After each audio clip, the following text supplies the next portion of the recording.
नमस्कार दोस्तों, स्वागत है आप सभी का। सच्ची श्रद्धा से कमेंट में जरूर लिखे हर हर महादेव। राधे राधे। देवों के देव महादेव सदैव आप पर अपनी कृपा बनाए रखें। दोस्तों, आज की जो कहानी है वह बहुत ही ज्ञानवर्धक और बहुत ही मोटिवेशनल है। दोस्तों, आज के वीडियो में हम बात करेंगे आखिर पत्नी की वह कौन सी 3 चीज होती है जो हर पुरुष को देखना चाहिए। दोस्तों, जो पुरुष अपनी पत्नी के इन 3 चीजों को देखता है वह अपने जीवन में कभी भी गरीब नहीं रहता। उसके घर में सदैव माँ लक्ष्मी का वास रहता है और माँ लक्ष्मी की कृपा दृष्टि उनके ऊपर सदैव बनी रहती है। दोस्तों, आज की वीडियो में हम बताएंगे कि आखिरकार वह कौन सी 3 चीजें हैं जो हर पुरुष को अपनी पत्नी के देखनी चाहिए। दोस्तों, से पहले आप सभी से निवेदन है, यदि चैनल पर आप लोग नए हैं या चैनल पर पहली बार आए हैं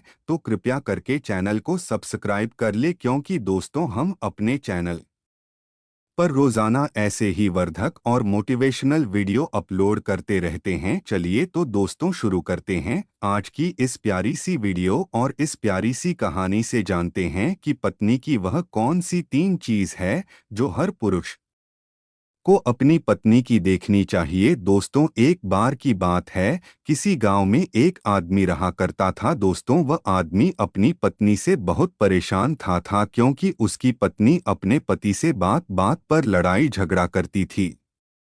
उसके घर में एकदम कंगाली छा गई थी। खाने के लिए घर में न ही कोई दाने थे, ना ही पीने के लिए पानी और ना ही पहनने के लिए वस्त्र। दोस्तों, रोज रोज के इस कलेश से वह पुरुष अपनी पत्नी से परेशान हो गया था। दोस्तों, एक दिन की बात है, वह आदमी अपने घर से जंगल की तरफ निकल जाता है। दोस्तों, जंगल में जाते जाते हैं उस आदमी को एक साधु से मुलाकात होती है। तब वह आदमी उस साधु के पास बैठ जाता है और वहां पर बैठकर रोने लगता है।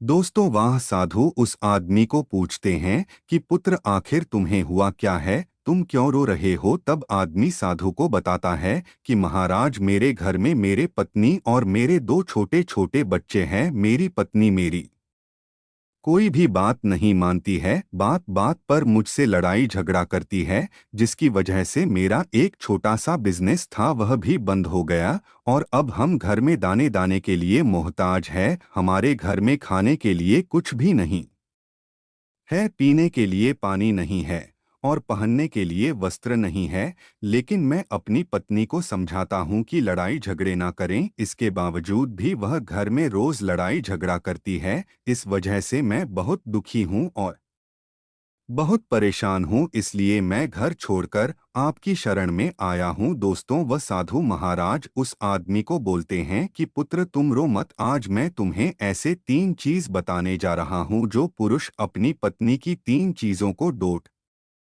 देखता है वह पुरुष अपने जीवन में कभी भी गरीब नहीं रहता है और ना ही उसके घर में कभी लड़ाई झगड़े होते हैं और उसके बिजनेस में तरक्की होती है। दोस्तों, तो वह साथ महाराज उस आदमी को बताते हैं कि मैं तुम्हें जो बातें बताने जा रहा है उन 3 चीजों को गांठ बांध लो। तब वह आदमी उस साधु महाराज की बातें बहुत गौर से सुनता है और साधु महाराज से बोलता है कि प्रभु, आप मुझे जल्द से जल्द बताइए वह कौन से 3 चीज है जो हर पुरुष को अपने पत्नी की देखनी चाहिए। दोस्तों, तब वह साधु महाराज उस आदमी को एक कहानी सुनाते हैं। तो चलिए दोस्तों, गुरुजी से ही सुनते हैं इस कहानी के बारे में। दोस्तों, किसी नगर में एक सेठ रहा करता था। उस सेठ बहुत बड़ा व्यापार था। उसके घर में सेठ और उसकी पत्नी रहा करते थे। उस सेठ और सेठानी में आपस में बहुत प्रेम था। उनके घर में कभी भी लड़ाई झगड़ा, किसी प्रकार का कोई अंधा क्लेश नहीं होता था, इसलिए उसके घर में सदैव माँ लक्ष्मी का वास रहता था और उनके बिजनेस में दिन दुगनी रात चौगुनी तरक्की होती थी। उन सेठ सेठानी में इतना प्रेम था कि आसपास के लोग उनके इस प्रेम को देखकर जल जाया करते थे। दोस्तों, सेठ और सेठानी के इस प्रेम की मिसाल हर गांव वाले देते थे। ऐसे कर कर के उस सेठ और सेठानी की बात उस गांव की राजा तक भी पहुंच जाती है। दोस्तों, जब सेठ सेठानी की बात उस राजा के पास पहुंचती है तो वह राजा भी उनके प्रेम की मिसाल की तारीफ करते हैं और कहते हैं, हमारे गांव में एक पुरुष और स्त्री ऐसे भी हैं जिनके घर में कभी भी लड़ाई झगड़ा नहीं होते हैं। उन दोनों में आपस में इतना प्रेम है कि जितना मैं आज तक अपनी जिंदगी में कभी भी नहीं देखा। दोस्तों, एक बार की बात है, वह राजा पूरे नगर में ढिंढोरा पिटवा आते हैं और कहते, इस राज्य में जितने भी लोग हैं सभी लोग अपने अपने घर में दिया जलाकर रखेंगे। तब राजा की रानी अपने राजा से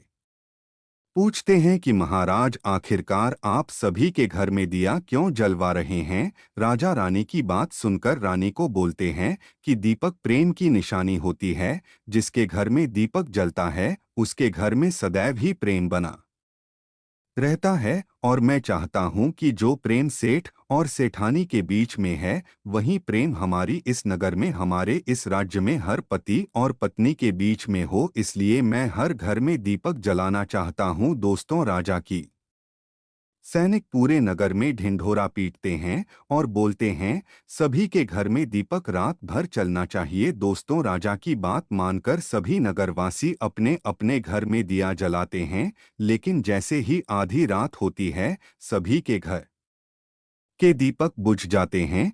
लेकिन उस सेठ और सेठानी के घर की दीपक कभी भी नहीं बुझती है, क्योंकि दोस्तों दीपक प्रेम की निशानी होती है।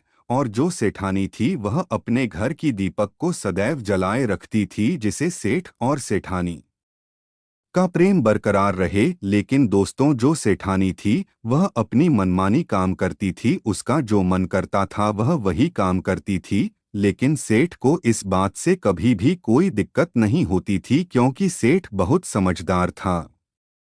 सोचता था कि यदि मैं अपनी पत्नी को रोक टोक करूंगा तो घर में बेवजह ही लड़ाई झगड़ा होंगे। दोस्तों, इसीलिए सेठ सेठानी की कई चीजों को और कई बातों को अनदेखा करता था। वह सेठ इसलिए अनदेखा करता था ताकि पति पत्नी में वह प्रेम और व्यवहार बना रहे। एक दिन की बात है दोस्तों, राजा और रानी अपनी छत के ऊपर खड़े होकर अपने नगर का नज़ारा देख रहे थे। और वह राजा और रानी देखते हैं कि उनके पूरे राज्य में अंधेरा था, लेकिन सिर्फ एक सेठ और सेठानी का ही गांव का घर था जहां दीपक जल रहा था। दोस्तों, तब राजा रानी से बोलता है कि देखो सेठ और सेठानी में कितना प्रेम है, सभी के घरों का दीपक बुझ गया है लेकिन सेठ और सेठानी के घर का दीपक अभी भी चल रहा है। इसका मतलब यह है कि सेठ और सेठानी में बहुत ही ज्यादा प्रेम है। तब रानी अपनी राजा से बोलती है कि महाराज, सेठ और सेठानी में जो भी प्रेम है वह इसलिए है क्योंकि सेठानी समझदार है, इसलिए सेठ के घर में प्रेम है। दोस्तों, जब राजा रानी की बात सुनता है तब राजा बोलता है कि नहीं महारानी, यहाँ पर सेठ ज्यादा समझदार है, इसलिए उनके घर में कभी भी लड़ाई झगड़ा नहीं होती है। दोस्तों, रानी बोलती है कि सेठानी समझदार है। राजा बोलते हैं कि नहीं, सेठ समझदार है। दोस्तों, सेठ और सेठानी की बात को लेकर राजा और यानी में बहस होने लगा। तब राजा बोलता है कि देखो, हमें बहस करने की जरूरत नहीं है, क्यों ना हम दोनों उनका एक परीक्षा ले, परीक्षा में जो पास होगा वही समझदार होगा। राजा और रानी अपनी बात से सहमत हो गए और उन दोनों की परीक्षा के लिए तैयार हो जाती है। दोस्तों, तब राजा अपने महल में जाता है और अपनी दासी को बुलाता है और वह अपनी दासी से बोलता है, उस सेठ के पास जाओ और जो जो प्रश्न में तुमसे बोल रहा हूँ वह तुम सेठ को बोलना। भड़ासी बोलती है, ठीक है महाराज। फिर वह दासी राजा की बात सुनकर सेठ के पास जाती है। उसी समय ही सेठ की पत्नी बाजार गई थी कुछ सामान लेने के लिए। दोस्तों, तो वह राजा की दासी सीट से बोलती है कि सेठ जी, मैं राजमहल से आई हो, राजा साहब ने मुझे भेजा है। दोस्तों, वह सेठ उस दासी को बोलता है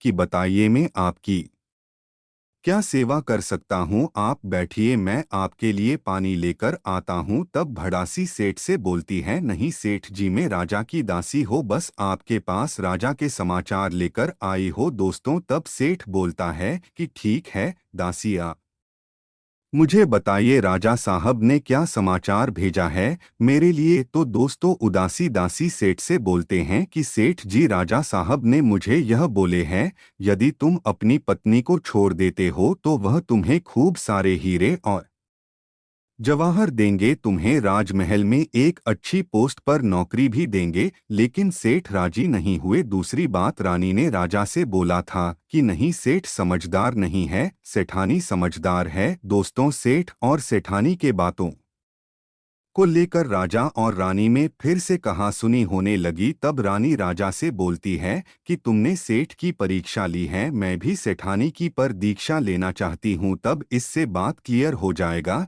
कि सेठ और सेठानी में कौन ज्यादा समझदार है। तो वह राजा रानी को आदेश देता है कि प्रिय, तुम भी एक बार सेठानी की परीक्षा ले लो। तब रानी अपने राजमहल से दास को उससे ढाणी के पास भेज दिया और अपने दास से बोलती है कि जो मैं तुम्हें बोल रही हो ये सारी चीजें जाकर उस सेठानी को बोलना। तब राजा का दास उससे ढाणी के पास जाता है। इधर से सेठ अपने काम के सिलसिले में कहीं बाहर गया हुआ था, घर पर सेठानी ही अकेली थी। दोस्तों, दास मौका देखकर उस सेठानी के पास पहुंचता है और सेठानी से बोलता है कि सेठानी जी, मैं राजमहल से आया हूं, मुझे रानी साहिबा ने भेजा है। दोस्तों, तब वह से इतनी बोलती है, ठीक है, बताइए किस लिए तो मैं रानी साहेब मेरे पास भेजा है। दोस्तों, तब भड़ास सेठानी से बोलता है कि रानी साहिबा ने बोला है कि यदि तुम अपने पति को छोड़ दोगी तो वह बहुत सारे हीरे जवाहरात देंगे,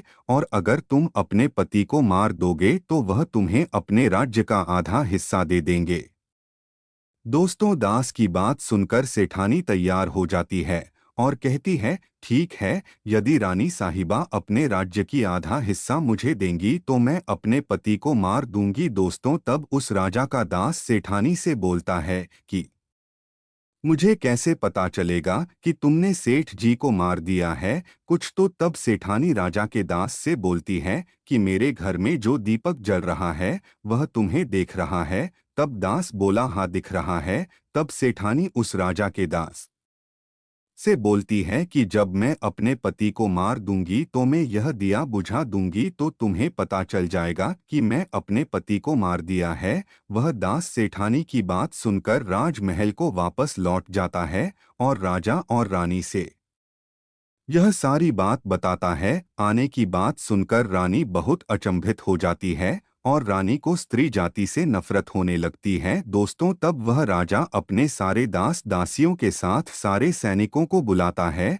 और बोलता है, देखो, मैं यह नहीं चाहता हूं कि राजा और रानी के वजह से किसी निर्दोष की जान जाए। तुम ऐसा करो, उस सेठानी के घर जाओ और उस सेठ को सारी बातें बता दो और उस सेठ को बचा लो। दोस्तों, इधर दास और दासी सेठानी के घर पर जाते हैं और सोचते हैं कि सेठानी तो सेठ को रात में मारेगी और दिया भी बुझ आएगी, इससे पहले ही हम सेठानी के घर में हमला बोल देते हैं। दोस्तों, इधर रात भी नहीं हुई थी, शाम का समय था और जैसे ही राजा के सैनिक सेठानी के घर पर धावा बोलते हैं तो देखते हैं कि सेठ पहले से ही मरा हुआ है। दोस्तों, तब राजा और रानी के दास दासियों सेठानी से बोलते हैं, जी तो मरा पड़ा है, लेकिन सीट को तो तुम्हें रात में ही मारने के लिए बोला गया था। दोस्तों, तब वह सेठ ने उस दास और दासी से बोलती है कि सेठ को तो मुझे मारना ही था, रात में तो मुझे दिया बुझाना था, इसलिए सेठ को तो मैंने दिन में ही जहर देकर मार दिया है। अब मेरा काम है सिर्फ दिया बुझने का। दोष तो वह सैनिक उल्टे पांव उस सेठ के घर से राजा के दरबार में भागे भागे जाते हैं और राजा को सारी बातें बताते हैं। दोस्तों, राजा क्रोध से आग बबूला हो जाता है और उसको स्त्रियों से घृणा होने लगती है और वह अपने सैनिकों को भेजता है कि उस सेठानी को बंदी बनाकर लाए। तब राजा के सैनिक उससे धानी को बंदी बनाकर राजा के राज दरबार में पेश करते हैं। दोस्तों, तब वह राजा उस सेठानी को कारावास में डलवा देता है और वह राजा समस्त स्त्री जाति से नफरत करने लगता है। दोस्तों, वह साधु इस कहानी को गांव के उस आदमी को सुनाता है। तब साधु उस आदमी से बोलता है, अब तुम्हें समझ में आ गया होगा कि स्त्री की वह कौन सी 3 चीजें हैं जो हर कोई पुरुष को देखना चाहिए। आदमी साधु से बोलता है कि महाराज, मुझे अभी भी समझ में नहीं आया, स्त्री की वह कौन सी 3 चीजें हैं जो हर पुरुष को देखना चाहिए दोस्तों? तब वह साधु उस आदमी को बताते हैं कि हर पुरुष को अपनी स्त्री के सबसे पहली चीज यह देखनी चाहिए कि वह कहाँ पर आ जा रही है। दोस्तों, जो पुरुष अपनी स्त्री की यह चीज देखता है कि पत्नी वहां पर आ रही है, वहां पर जा रही है, तो उसके घर में कभी लड़ाई झगड़ा नहीं होते हैं और वह अपनी पत्नी के ऊपर नियंत्रण कर पाता है। दूसरी चीज है, पुरुष को पत्नी के अंदर ये चीज देखनी चाहिए कि उसकी पत्नी के बोल चाल कैसी है, वह अपने पति की इज्जत कर रही है कि नहीं, अपनी पति की बात मान रही या फिर नहीं। जो स्त्री अपने पुरुष की बात नहीं मानती है, अपने पति की इज्जत नहीं करती है, वह अपने पति के साथ कुछ भी कर सकते हैं, जैसे कि उस सेठानी ने उस सेठ के साथ किया था। इसलिए हर पुरुष को अपनी पत्नी की यह चीज देखनी चाहिए। तीसरी चीज वह साधु उस आदमी को बताता है कि हर पुरुष को पत्नी के चाल चलन जरूर देखना चाहिए। दोस्तों, जो पुरुष अपनी पत्नी के चाल चलन देखता है और उसकी चाल चलन पर उससे ज्यादा प्रेम नहीं करता है, उसको अपने कंट्रोल में करके रखता है, तो उसके घर में लड़ाई झगड़ा कभी भी नहीं होते।